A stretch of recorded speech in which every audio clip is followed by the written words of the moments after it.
छत्रपति संभाजी महाराज पर बने छावा मूवी के बाद औरंगजेब लगातार चर्चा में है।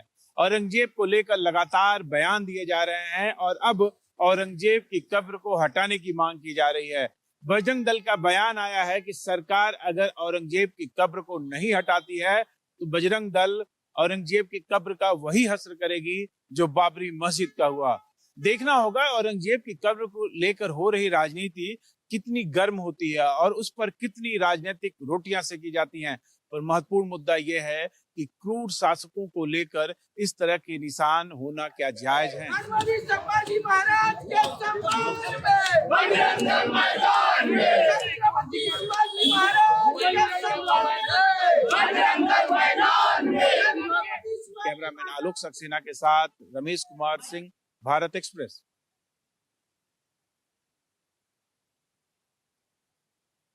महाराष्ट्र भर में औरंगजेब की कब्र हटाने को लेकर के विश्व हिंदू परिषद, आरएसएस सहित तमाम सारे हिंदूवादी संगठनों का अलग अलग जिले में मोर्चा चल रहा है।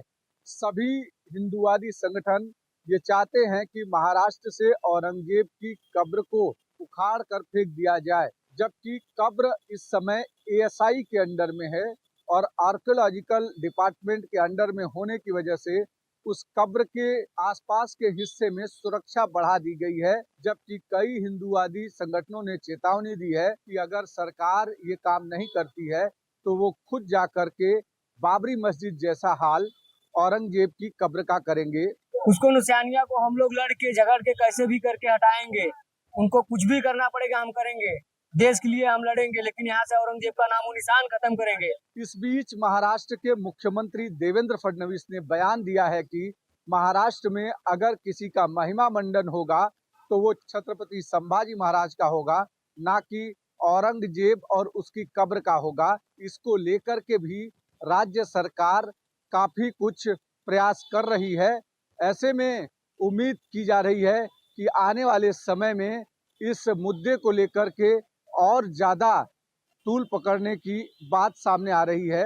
साथ ही सरकार भी कोशिश कर रही है कि इस मुद्दे का पटाक्षेप करने के लिए केंद्र सरकार को पत्र लिखकर औरंगजेब की कब्र का महिमा मंडन यानी उसके आगे पीछे के स्ट्रक्चर को हटाने के लिए एएसआई से मांग रख सकती है। वीडियो जर्नलिस्ट घनश्याम के साथ अभिषेक पांडे, भारत एक्सप्रेस, मुंबई। गिरिडीह जिले के घोड़थंभा में होली के दिन शुरू हुआ दो पक्षों के बीच का उपद्रव अब धीरे धीरे शांत पड़ चुका है।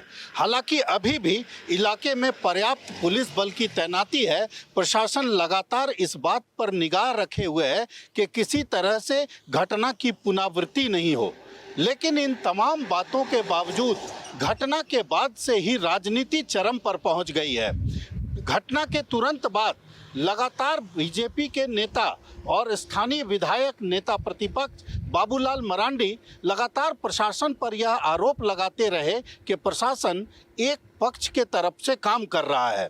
तो दूसरी तरफ देर शाम कल रघुवर दास, जो कि पूर्व मुख्यमंत्री हैं, उन्होंने इलाके में जाकर और वहां के अधिकारियों को फटकार लगाकर एक नया माहौल खड़ा कर दिया है। इसके बाद लगातार जो है सोशल मीडिया से लेकर तमाम जगहों पर यह बात सामने आ रही है कि प्रशासन की ओर से लगातार एक पक्ष के लिए काम किया जा रहा है। दूसरी तरफ झारखंड मुक्ति मोर्चा और कांग्रेस का साफ तौर पर कहना है कि पूरे मामले को कहीं न कहीं बीजेपी राजनीतिक रूप से तूल दे रही है।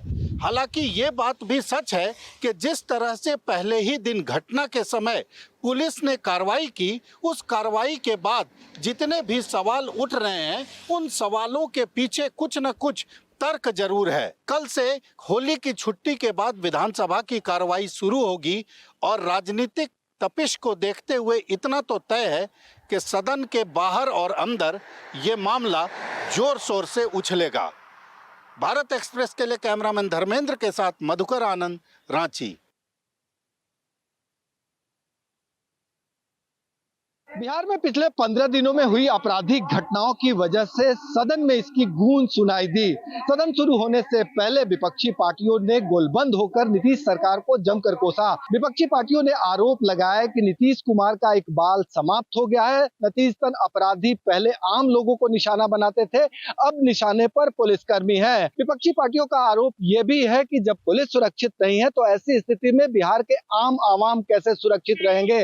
हालांकि सत्ता पक्ष के ज्यादातर नेताओं ने यह साफ साफ कहा कि लालू राबड़ी शासनकाल में जिस अंदाज में अपराधियों का बोलबाला था, अपराध होते थे और कार्रवाई नहीं होती थी, लेकिन नीतीश कुमार के कार्यकाल में अपराध तो जरूर होते हैं लेकिन उनके खिलाफ सख्त कार्रवाई होती है। देखिए, विपक्ष अपने गिरेबान में जाके, जब विपक्ष का जमाना था तो अपहरण, बलात्कार, सामूहिक नरसंहार होता था। हाँ, अभी इक्के दुक्के घटना जरूर घटे हैं, लेकिन पुलिस और प्रशासन सतर्क है। सत्ता के संरक्षण से अब अपराध नहीं हो रहा है। जो भी अपराधी अपराध किए हैं उनको अंजाम तक पहुंचा दिया जाएगा। अपराध के मुद्दे पर सत्ता पक्ष और विपक्ष आमने सामने है और लगातार आरोप प्रत्यारोप का दौर जारी है। सहयोगी कैमरामैन राकेश के साथ भारत एक्सप्रेस के लिए पटना से आशुतोष कुमार।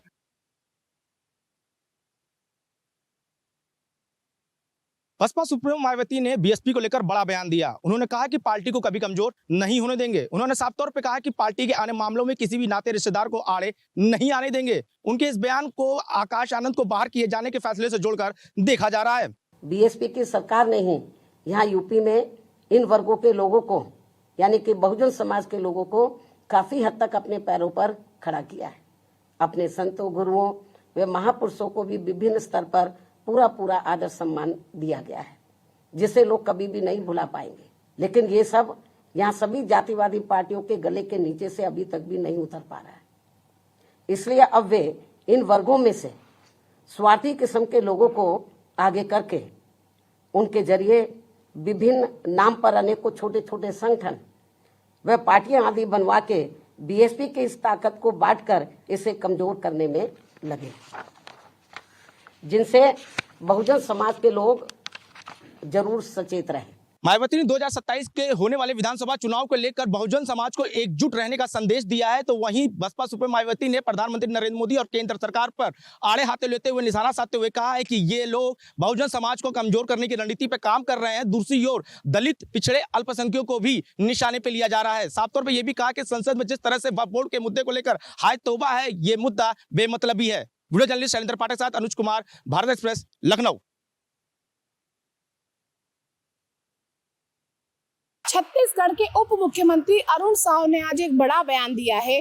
उन्होंने कहा है कि भारतमाला परियोजना में जो भ्रष्टाचार हुआ है, मुआवजे को लेकर जो घोटाला हुआ है अभनपुर में, उसकी जांच अब ईओडब्ल्यू करेगा। जहां तक बात भारतमाला परियोजना की है, तो हमारी सरकार ने ईओडब्ल्यू से जांच कराने का निर्णय किया है। प्रारंभिक जांच में जो तथ्य आए हैं, कुछ अधिकारियों को निलंबित किया है। अब ईओडब्ल्यू उसकी विस्तृत जांच करेगी और जो भी जिम्मेदार पाया जाएगा, दोषी पाया जाएगा, उस पर कानून सम्मत कड़ी कार्रवाई की जाएगी। एक बड़ा घोटाला रायपुर से लगे हुए अभनपुर में हुआ है। बीजेपी नेताओं ने इसकी शिकायत की थी और ये आरोप था कि पूर्ववर्ती कांग्रेस सरकार के दौरान मुआवजे की बंदरबाट को लेकर अफसरों ने और भू माफियाओं ने मिलकर एक बड़ा घोटाला किया है और 18 गुना ज्यादा मुआवजा केंद्र सरकार से अधिकारियों ने वसूला है। जब ये खुलासा इसका हुआ, शिकायत हुई बीजेपी नेताओं के द्वारा, तो इस पे सरकार ने एक्शन लेना शुरू किया। 5 अधिकारियों को अभी तक निलंबित किया जा चुका है। इसकी जांच शुरू हो गई है और ऐसा आरोप है बीजेपी के नेता का, पूर्व कृषि मंत्री हैं, बीजेपी के नेता है चंद्रशेखर साहू, उन्होंने इस मामले को उजागर किया था और उन्होंने आरोप लगाया था कि 600 करोड़ से ज्यादा का घोटाला हुआ है। 1 करोड़ की जगह 18 करोड़ रुपए दिए गए किसानों को और ये भू माफियों से मिली भगत के चलते ऐसा हुआ है। तो भारतमाला परियोजना केंद्र सरकार की एक महती परियोजना है जो छत्तीसगढ़ से गुजर रही है और अभनपुर का इलाका है जहाँ ये घोटाला हुआ। तो आज उप मुख्यमंत्री अरुण साव ने कहा है कि मामले की जांच अब ईओडब्ल्यू से कराई जाएगी। कैमरा अशोक के साथ प्रियंका कौशल, भारत एक्सप्रेस, रायपुर। अर्जिकर रेप हत्या मामले में पीड़िता के पिता की ओर से दायर अर्जी का सुप्रीम कोर्ट ने निपटारा कर दिया है। पीड़िता के पिता की ओर से दायर अर्जी पर सुनवाई के दौरान उनकी ओर से पेश वकील ने कहा कि हाई कोर्ट में इस तरीके की याचिका लंबित है, लिहाजा उनकी याचिका को हाई कोर्ट भेजा जाए। जिसके बाद सुप्रीम कोर्ट ने याचिका का निपटारा करते हुए कोलकाता हाई कोर्ट भेज दिया है। अब कोलकाता हाई कोर्ट इस अर्जी पर सुनवाई करेगा। पीड़िता के पिता का मानना है कि सीबीआई ने जो सवाल नहीं किया था उन सवालों को पूछने के लिए उन्होंने कोलकाता हाई कोर्ट में एक लिस्ट दी है और वो चाहते हैं कि संजय रॉय के अलावा जो लोग इस मामले में शामिल हैं उन्हें भी बराबर की सजा मिले और इसी मांग को लेकर उन्होंने कोलकाता हाई कोर्ट में भी अर्जी दाखिल कर रखी है। अब देखना होगा इनकी याचिका पर कोलकाता हाई कोर्ट कब तक सुनवाई करता है। हालांकि सुप्रीम कोर्ट मूल याचिका पर सुनवाई के लिए मई की तारीख तय किया है। भारत एक्सप्रेस के लिए कैमरा पर्सन आलोक सक्सेना के साथ गोपाल कृष्ण।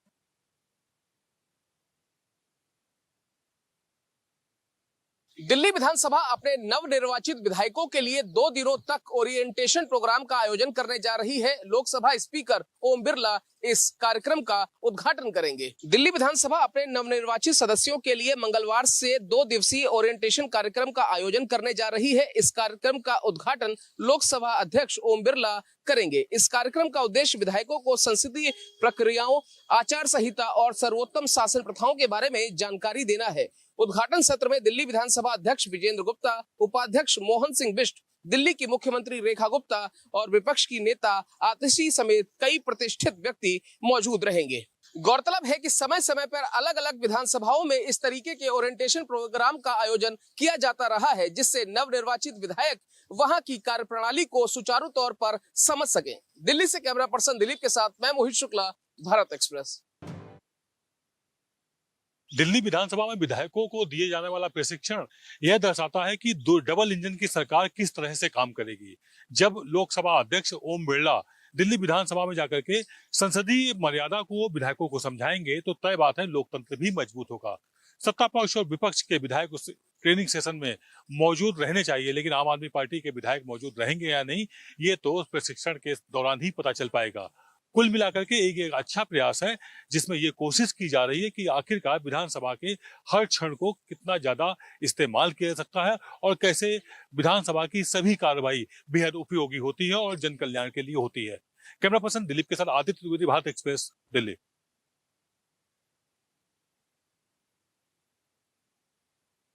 अयोध्या में भगवान श्री राम के मंदिर का निर्माण 96% के करीब हो गया है।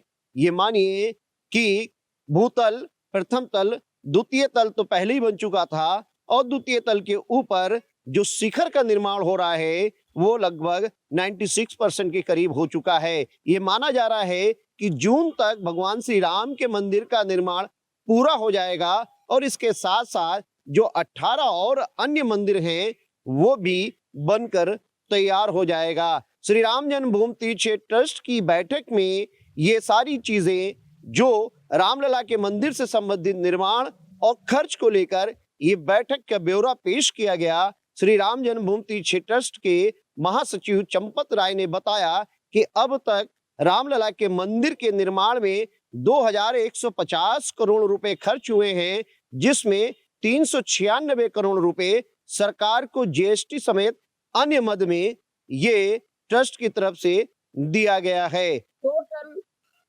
396 करोड़ रुपया हमने सरकार की भिन्न भिन्न एजेंसियों को पिछले 5 वर्षों में दिया है। वहीं दूसरी ओर रामलला के मंदिर की अगर निर्माण की बात करते हैं तो रामलला का मंदिर लगभग पूरा हो चुका है, 96% के करीब पूरा हो चुका है।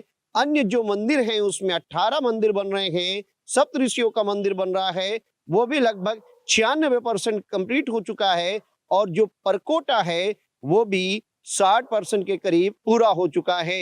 ये माना जा रहा है कि जून तक भगवान श्री राम के मंदिर पूरी तरीके से बनकर तैयार हो जाएगा। हालांकि अभी रामलला के दर्शन हो रहे हैं, लेकिन क्योंकि शिखर का निर्माण हो रहा है तो शिखर दूर से देखने में निर्माण दिन लगता है। अब जब रामलला के मंदिर बनकर पूरी तरीके जो शिखर है वो बनकर तैयार हो जाएगा तो मंदिर की भव्यता देखने लायक होगी। कैमरा सहयोगी मानस के साथ मनमीत गुप्ता, भारत एक्सप्रेस, अयोध्या।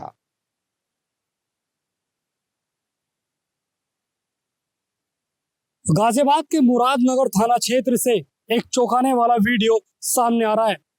वीडियो में साफ तौर पर देखा जा रहा है होटल पर काम करने वाले युवक के द्वारा रोटी पर थूक लगाकर उसको तंदूर में सेका जा रहा है। ये वीडियो सोशल मीडिया पर तेजी से वायरल हो रहा है और लोग इसकी काफी निंदा कर रहे हैं। इससे पहले भी गाजियाबाद में कभी जूस में थूक लगाकर तो कभी रोटी में थूक लगाकर ऐसे वीडियो सोशल मीडिया पर तेजी से वायरल होते हुए नजर आए थे। इस पूरी वीडियो को देखते हुए हिंदू युवा वाहिनी के द्वारा थाने पर एक लिखित में एक तहरीर दी गई, जिसके आधार पर मुकदमा दर्ज कर लिया गया और आरोपी को पकड़ लिया गया और आगे की पूछताछ की जा रही है। आज दिनांक 17/3/25 को थाना मुरादनगर पर सोशल मीडिया पर वायरल हो रहे वीडियो के संबंध में एक तहरीर प्राप्त हुई। तहरीर के अनुसार नाज होटल मुरादनगर पर एक व्यक्ति रोटियों पर थूक लगाते हुए नजर आ रहा है। इस सूचना पर सुसंगत धाराओं में तत्कालिक अभियोग पंजीकृत किया गया एवं संबंधित व्यक्ति इसरार को पुलिस ने हिरासत में ले लिया है एवं आवश्यक वैधानिक कार्रवाई प्रचलित है। सोनू खान, भारत एक्सप्रेस, गाजियाबाद।